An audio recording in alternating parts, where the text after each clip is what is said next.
कर लो, namespace system dot configuration,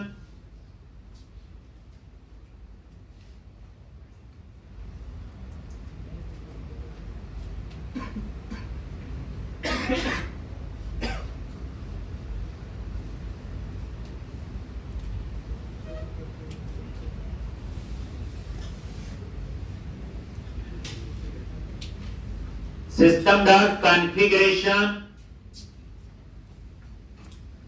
एक ये क्या आपका namespace system dot configuration, एक और इस नेम स्पेस में आपकी कॉन्फ़िगरेशन मैनेजर ये क्लास है, डॉट कनेक्शन स्ट्रिंग, और कनेक्शन स्ट्रिंग का नाम क्या है, CN, ये की का नाम है जो कहां दिया हुआ, वेब कॉन्फ़िग फाइल में, और डॉट कनेक्शन स्ट्रिंग, ये देखो ये लेफ्ट हैंड साइड पे जो कनेक्शन स्ट्रिंग है F12 प्रेस करो, ये देखो, और ये कनेक्शन स्ट्रिंग मेंबर है कहां पे, एसक्यूएल कनेक्शन क्लास में, और ये नॉन स्टैटिक मेंबर है, तो क्या बना, क्लास का ऑब्जेक्ट बन के एक्सेस हुआ, और ये देखो कनेक्शन स्ट्रिंग पे F12 प्रेस किया, ये स्टैटिक मेंबर है, तो इसके लिए क्लास को ऑब्जेक्ट बनाने की जरूरत नहीं पड़ी, सीधा क्लास का नेम डॉट कनेक्शन स्ट्रिंग। बताया था स्टैटिक मेंबर को कैसे एक्सेस करते हैं, क्लास के नेम के साथ। कॉन्फ़िगरेशन मैनेजर क्लास है, डॉट कनेक्शन स्ट्रिंग, अगर नॉन स्टैटिक मेंबर होता तो ऑब्जेक्ट से कहां एक्सेस होती, ये फर्क बताया था। अब हम कनेक्शन ओपन करेंगे, क्या करेंगे हम लोग, कनेक्शन ओपन, तो यहीं पे आ जाओ, पहले चेक करेंगे, कल बताया था क्या, कौन डॉट स्टेट इक्वल टू क्या चीज है ये, मैं भूल गया, क्या करें, भाई रट्टा तो मारना नहीं, इतनी हिम्मत आपकी भी नहीं है कि रट्टे से आप सब कुछ याद रखें। मैं भूल गया आगे क्या लिखना है, मुझे नहीं याद आ रहा है, अभी तो एक कनेक्शन स्टेट पर ही याद आ गई, 100 होगी तो कैसे याद रखोगे, तो आप बोलोगे कोई एक चीज याद होती है, ये स्टेट है, एक इसकी डाटा टाइप क्या है, कनेक्शन स्टेट, तो रूल क्या कहता, जो लेफ्ट हैंड साइड पे वही राइट हैंड साइड पे, जो राइट हैंड साइड पे वही लेफ्ट पे आएगा। ये देखो ये जो स्टेट है, इस पे F12 प्रेस कर लो, तो इसकी डाटा टाइप क्या है, कनेक्शन स्टेट, को याद आ गया, तो फिर क्या करो, यहां पे कनेक्शन स्टेट, और ये देखो कनेक्शन स्टेट आ रहा है, और ये पूरा नेम स्पेस ही आ गया, क्योंकि ऊपर इंपोर्ट नहीं है, बट हम लोग ऐसा नहीं करेंगे, ये हम ऊपर ही इंपोर्ट करेंगे, अच्छी अप्रोच नहीं है। मान लो सिस्टम डॉट डेटा के अंदर 100 चीजें हैं, मैं नीचे बार बार यूज करूंगा, तो बार बार सिस्टम डॉट डेटा लिखूंगा, वो ठीक अप्रोच नहीं, खुद ही बोलो, जितनी जरूरत है वही, तो मुझे सिर्फ कनेक्शन स्टेट, तो इसका नेम स्पेस ऐड कर लो, अभी बताया कैसे, ये आ गया सिस्टम डॉट डेटा, क्लिक किया, वो ऊपर इंपोर्ट हो गया है, देखो ठीक, यानी धीरे धीरे रट्टा नहीं, कनेक्शन स्टेट डॉट, अगर ये क्लोज है तो क्या करे, कौन डॉट ओपन, कनेक्शन स्टेट क्या चीज है, बोलो, कनेक्शन स्टेट एक इनम्बरेशन है, ये देखो कनेक्शन स्टेट पे F12 प्रेस किया, ई नाम जिसमें सिर्फ कांस्टेंट होते हैं, जब बच्चे आपको पता हो फिक्स चॉइस है, ये जेंडर है male female fix choice, month है 12 है फिक्स चॉइस, वहां पे हम इनमरेशन यूज करते हैं ताकि तो गलत कुछ ना कर पाए। और इसकी डाटा टाइप हमेशा क्या होती है, इंटीजर। लो जी हो गया, और चेक कर लिया कनेक्शन स्टेट। वैसे मैं सारा समझा चुका हूं, ये नहीं पहली बार पढ़ रही। अब रन करो, अगर कोई एरर नहीं आती पेज लोड इवेंट अपने आप फायर होगा, कनेक्शन ओपन हो जाएगा, नहीं तो कॉन डॉट ओपन पे ये हमें एरर देगा। नहीं दी एरर, चलो अब हम यहाँ नंबर एंटर करेंगे, यहाँ पे नेम, यहाँ पे एड्रेस और यहाँ पे सैलरी, और इस सेव के क्लिक में डाटाबेस में सेव होना चाहिए। तो इसके लिए क्या करते हो, सीधा सेव बटन पे डबल क्लिक करो, कोड लिखना है। क्या लिखेंगे, वही क्लास, बस यही काम पहले हम कर चुके हैं, एसक्यूएल कमांड। एक एसक्यूएल कमांड भी क्या, एक सील्ड क्लास है। F12 प्रेस करो, याद आ जाएगा, जिसको इनहेरिट नहीं कर सकते। लो जी, फिर क्या लिखेंगे, cmd डॉट कमांड टेक्स्ट, पहला चेंज, जहां पे क्वेरी लिखते थे वहां क्या लिखोगे, स्टोर प्रोसीजर का नेम। दूसरा cmd डॉट कमांड टाइप, जो पहले नहीं देते थे, कमांड टाइप में बताना है भाई क्या चीज है ये, तो command type dot store procedure. Command type क्या है बच्चे, कोई भी नई चीज पढ़ी F12, कमांड टाइप पे F12 प्रेस किया, क्या है, ठीक। और इसमें क्या ऑप्शन है, टेक्स्ट, स्टोर प्रोसीजर और टेबल।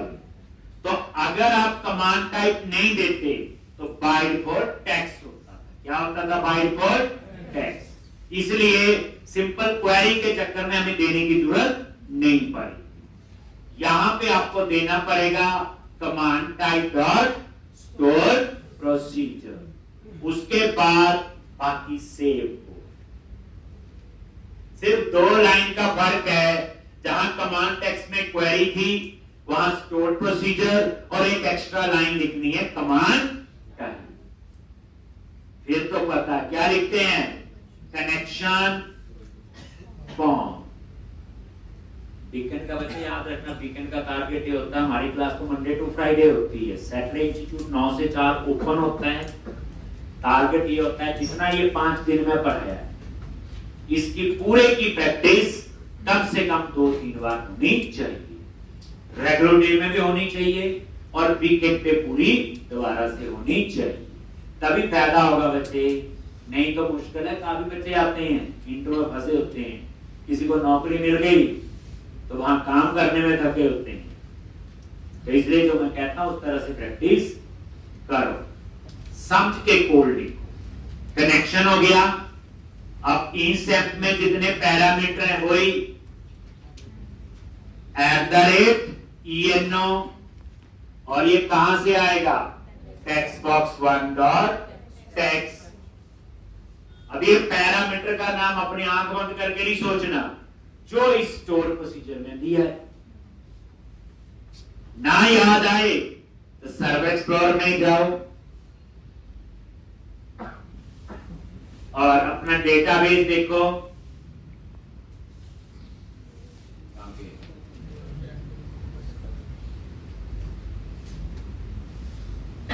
नहीं याद आए, मान लो क्या क्या पैरामीटर के नाम दिए हैं,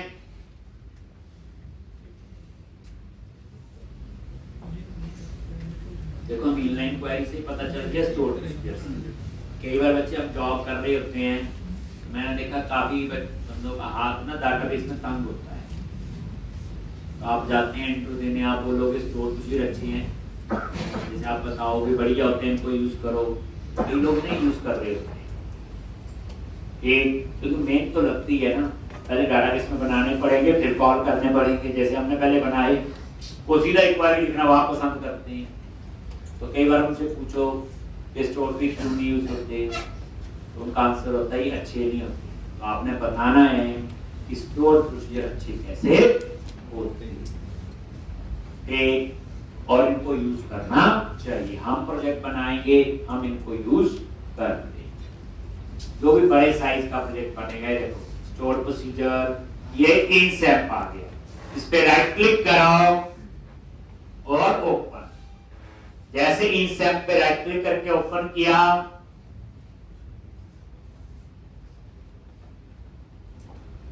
आगे नाम चारो ED और तो ना याद आए तो यहां से दे, हो गया ठीक। एप नंबर, नेम कहां से आएगा, एड्रेस 3 से, सैलरी 4।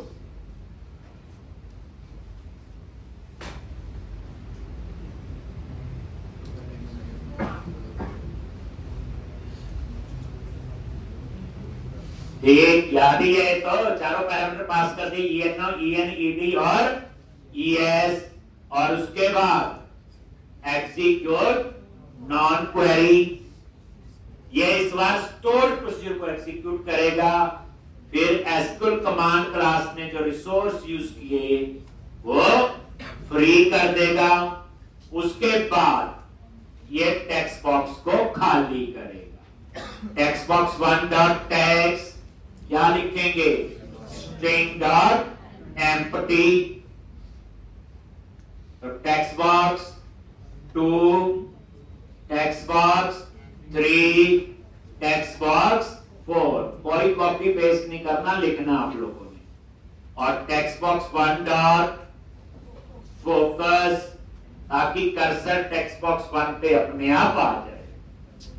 काम वो ही था, बस उठा के कैसे कर दिया, स्टोर प्रोसीजर। लेकिन डिफरेंस बहुत बड़ा था एक्सप्लेन करने के लिए, परफॉर्मेंस और सिक्योरिटी।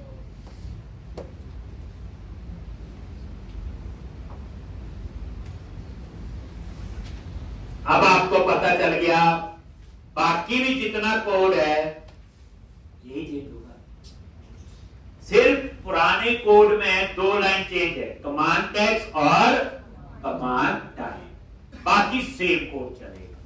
तो अगर आप कंप्लीट करना चाहे तो आप खुद भी कर सकते हो। पहले ये देखो, रन करो,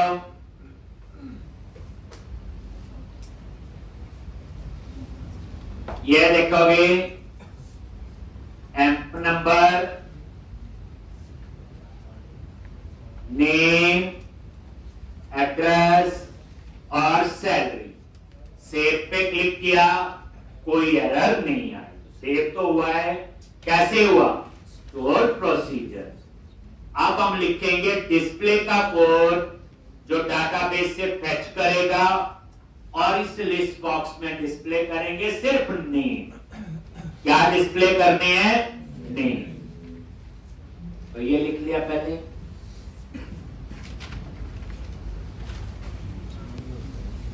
डिस्प्ले होने चाहिए। क्लिक किया और ये आपका आएगा। तो रिवीजन है, देख लो, SQL command cmd is equal to new SQL command. अब एक और चीज, थोड़े थोड़े एक्सपर्ट हो गए, तो एसक्यूएल कमांड क्लास का एक और कंस्ट्रक्टर यूज करेंगे। ये कंस्ट्रक्टर ओवरलोडिंग है, जिसका पहला पैरामीटर दे दिया स्टोर प्रोसीजर का नेम, जिसको हम कहते हैं कमांड टेक्स्ट, एक, और दूसरा पैरामीटर दे दिया कनेक्शन, कौन। नहीं तो इसके लिए 2 लाइन मुझे नीचे और लिखनी पड़ती, command text is equal to this and connection is equal to this. फर्क कुछ नहीं। ये देखो, एसक्यूएल कमांड पे F12 प्रेस किया, इस बार ये वाला यूज हुआ है। पहले कौन सा हो रहा था, ये। इसका मतलब एक कंस्ट्रक्टर कितनी बार ओवरलोड हुआ? 5 बार। ठीक, तो ये वाला आपका यूज हुआ है कमांड टैग्स और कनेक्शन। ठीक, आपका टाइम बच गया, 2 लाइन और लिख, बस और कुछ नहीं है इसमें। आप इसकी जगह क्वेरी भी यहां लिख सकते हैं, डबल कोट्स स्टोर प्रोसीजर की जगह। बस ये लाइन आपको फिर लिखनी पड़ेगी, क्या? Command type.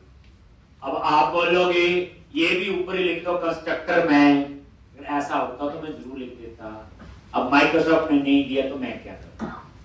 इसे कोई गुस्से वाली बात नहीं, लड़ना। एक कमांड टाइप दे दी, स्टोर प्रोसीजर, इसमें कोई पैरामीटर नहीं है। इस पे हम स्टोर प्रोसीजर में सिंपल क्वेरी लिखी होती, सिलेक्ट स्टार फ्रॉम टेबल। बस कोड छोटा हो गया। एसक्यूएल जब सेलेक्ट लिखा है तो एसक्यूएल डेटा रीडर, और वही कहानी तभी बोला प्रैक्टिस करके आए होंगे तो पूरा पता होना चाहिए। एग्जीक्यूट रीडर क्या करेगा?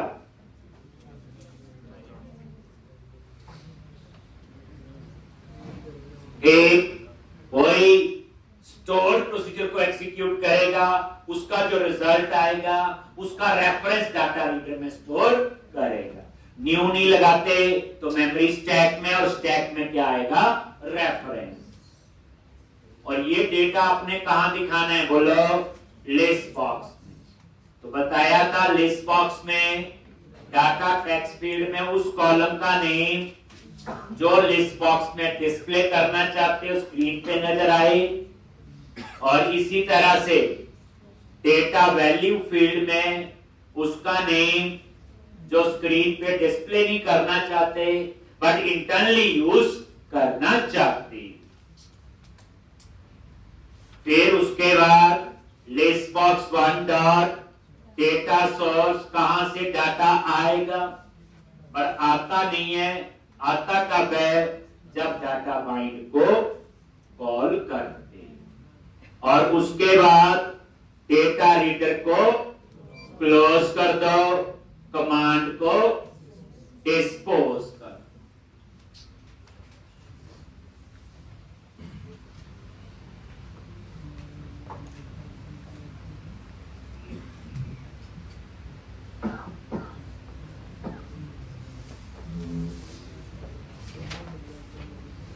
यही था, रन करके देख लो।